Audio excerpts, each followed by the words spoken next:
পালঙ্কে শুয়ে বসে দাসীবাদী দিয়ে কাজ করাননি। সে নিজের হাতেই তার সংসারের প্রতিটি কাজ খুব যত্ন সহকারে ভালোবেসে করতেন। পৃথিবীর প্রত্যেকটি নারীকেই চোখে আঙ্গুল দিয়ে দেখিয়ে দিয়েছেন নিজের সংসারের কাজ নিজের করাই সম্মানজনক এবং গৌরবের। এবং এমন একটি কথা আছে, যতক্ষণ আমরা নারীরা যার যার সংসারের কাজ করতে থাকি, যতক্ষণ কাজ করতে থাকি সংসারের, ততক্ষণ নাকি মহান আল্লাহ তাআলা কিছু ফেরেশতা নামিয়ে দেন আমাদের পক্ষ হয়ে জিকির করার জন্য। সুবহানাল্লাহ, কি সুন্দর কথা। তো যাই হোক, জান্নাতি যুব সমাজের দুই সর্দারের মায়ের সাংসারিক জীবন ছিল বাহুল্যবর্জিত। তার জীবনের কোনো ধরনের বিলাসিতা কিংবা শৌখিনতার স্থান ছিল না।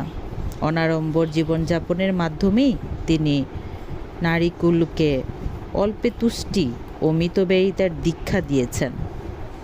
দ্বীন ইসলামের তরিকায় উত্তম রূপে সন্তান প্রতিপালন করে আদর্শ মা হওয়ার তালিম দিয়েছেন। মৃত্যুশয্যায়ও তিনি চিন্তা করেছেন পর্দা নিয়ে। ইসলামের সমস্ত বিধিবিধান মেনে চলে জান্নাতে তার সাথী হওয়ার কর্মধারা দেখিয়ে দিয়েছেন। প্রকৃতই সাইয়েদা ফাতিমা রাদিয়াল্লাহু তাআলা আনহু এমন এক ব্যক্তিসত্তা, একমাত্র যার পদানুসরণই যথেষ্ট। তো আমার প্রিয় ভাই বোনেরা, কেমন লাগলো গল্পটি?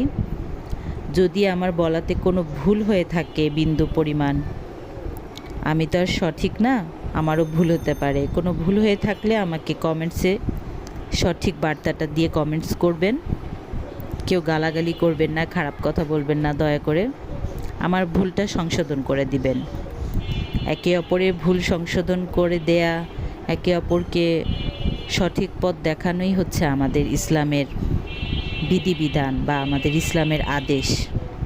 তা আমরা সবাই আসলে আমাদের মা ফাতেমা রাদিয়াল্লাহু তাআলা আনহুর মতো যদি সহজ সরল জীবনে বাঁচতে চাই, সংসার জীবনে, তাহলে আসলে সমস্যা হয় না।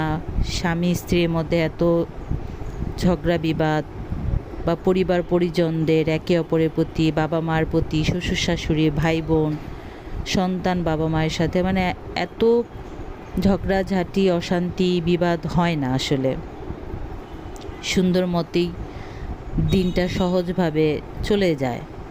কারণ আল্লাহ তাআলা আমাদের ইসলামকেও খুব সহজ করেছেন, আমাদের জীবনটাও খুব সহজ করে দিয়েছেন, আমাদের চিন্তা ভাবনাও খুবই সহজ করে আমাদের পৃথিবীতে পাঠান। কিন্তু আমরা কেন